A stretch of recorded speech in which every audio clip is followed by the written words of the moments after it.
Isso aqui vai para vocês, ó, que pensa que vida de YouTube é fácil, é só ligar a câmera e acabou.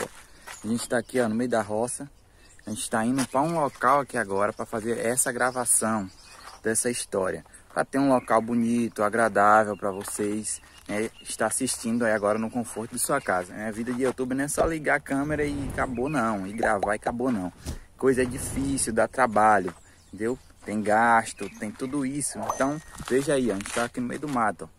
Tá indo para uma fazenda ali para fazer a gravação. Valeu, um abraço aí, galera.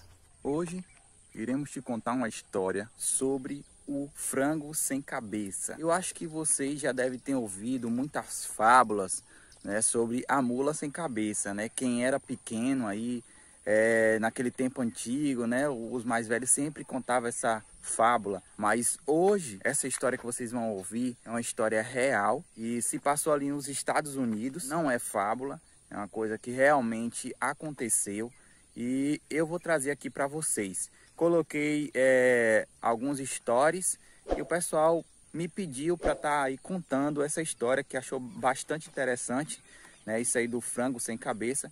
Foi um frango, pessoal, que conseguiu sobreviver 18 meses sem cabeça. Então fique atento aí nessa história, fique até o final para você entender essa história, né, nos mínimos detalhes. Valeu? Acompanhe a gente aí. Há muitos e muitos tempos atrás, existia, né, em 1945, um fazendeiro que se chamava Ozen, Lloyd Ozen. E ele com sua esposa, né, tinha uma fazenda e daquela fazenda eles tiravam ali o sustento da sua família. Eles tinham uma criação de galinha, de frangos para vendas, né, para abate, e levava para a cidade para vender ali os frangos, né, e conseguir tirar uma renda para sobreviver. Em um belo dia, Ozen e sua esposa, o seu dia a dia comum, né, pegou os frangos para ir para o abate. Chegando ao local do abate, começou ali a degolar os frangos, né, a abater. E inusitadamente, um frango em especial, após ele ter ali degolado a cabeça do frango, ele conseguiu sobreviver. O frango saiu se debatendo, né? E como ele tinha muito o que fazer ainda, muitos frangos a abater, a degolar, ele deixou aquilo lá e continuou, né, o seu trabalho. Até porque muitos frangos, às vezes, quando é degolado ou leva o primeiro golpe ali, eles ainda chegam a se debater um pouco. Tem uns que até chegam a andar, né, depois cai e morre. Então ele achou que esse frango seria dessa maneira, né? Ele falou, deixa aí, depois ele vai morrer. E ele continuou o seu serviço. Então, após ele ter terminado, né, de ter abatido todos os frangos, ele foi à procura do frango que ele tinha degolado e continuou andando. E ele inusitadamente encontrou o frango ainda andando para lá e para cá, né?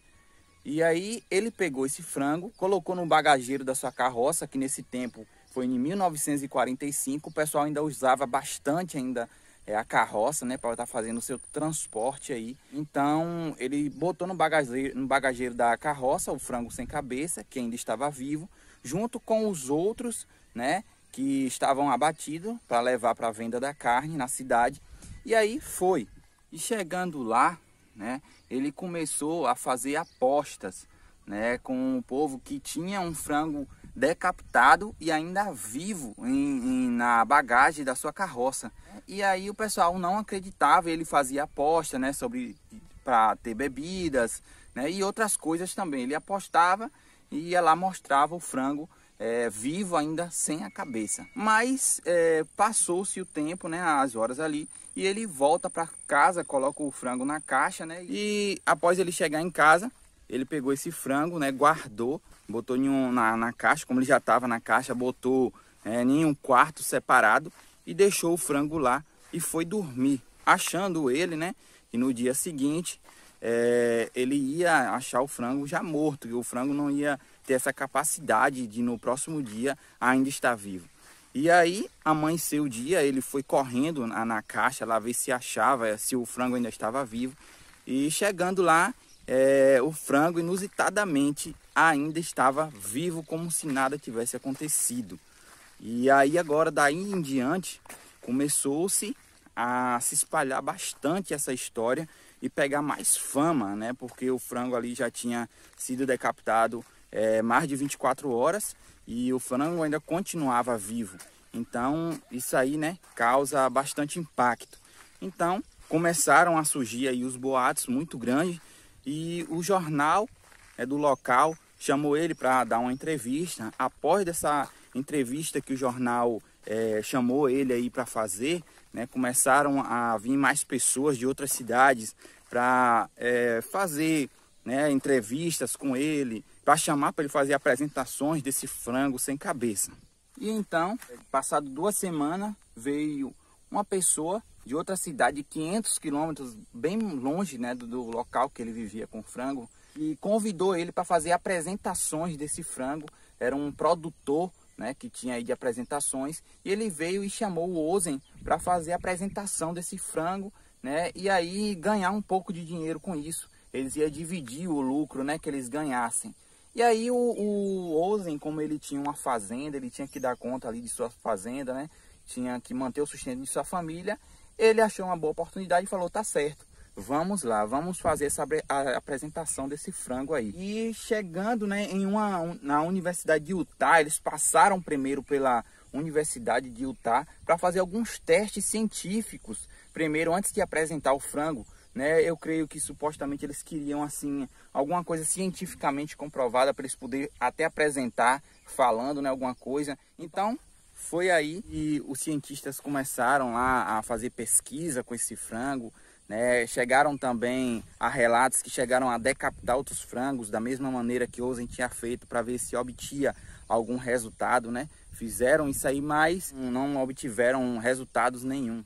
Então, depois deles ter feito esse tanto de teste aí e não tiveram resultado, os Ozen, né, pegaram o frango com o rapaz que ia fazer a apresentação e foram para fazer a sua produção e começarem a ganhar um pouco, né? O frango, pessoal, ficou tão famoso que colocaram até um nome no frango, que antigamente ele era um frango comum indo para o abate, né?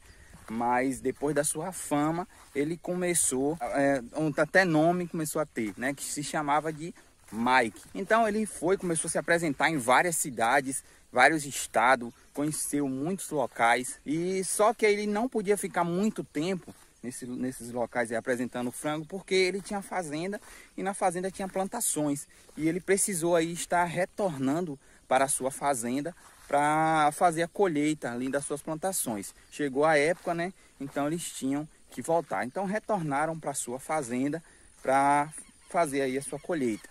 Depois de eles terem feito ali suas colheitas e ter colhido tudo, eles resolveram ir fazer mais uma apresentação, né, do frango ali na cidade de Phoenix. Foi aí que eles foram para essa cidade novamente fazer a apresentação do frango, mas chegando lá a sorte do frango acabou. E no ano de 1947 o Mike, que era o frango, morreu. E daí em diante surgiram várias perguntas que eu vou te responder agora.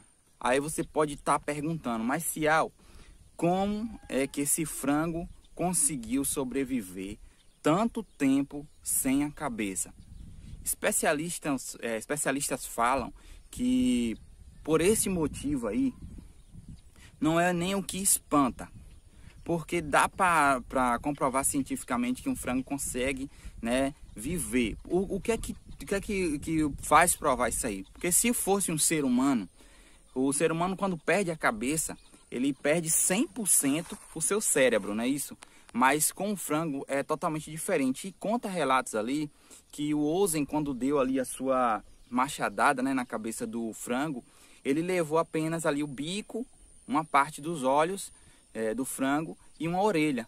Então ele não chegou a arrancar 100% a cabeça, né, do frango. Ele arrancou alguma parte, mas sobrou ainda 80% do cérebro da galinha, que fica localizada ali atrás do crânio, né, bem na parte traseira, e fica atrás dos olhos o cérebro da galinha. Então quando ele fez essa decapitação, sobrou ainda 80% do cérebro da galinha. Então ele conseguiu sobreviver por isso. Os 80% que sobrou do cérebro era responsável por o movimento do pulmão, do coração e dos músculos da ave. Então, por isso que ainda ele conseguiu sobreviver, mesmo tendo arrancado aí sua cabeça. Mas aí você pode ainda questionar, né, e perguntar, mas tá certo, isso da cabeça aí, tudo bem.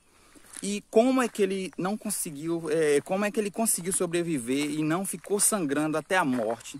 Porque ia romper ali ligamentos, ia romper veias, né? Mas os cientistas falam que houve um coágulo naquele local exato que o machado acertou, que criou um coágulo bem grande, que conseguiu vedar as veias ali, e com isso, com essa vedação, não ficou ali sangrando.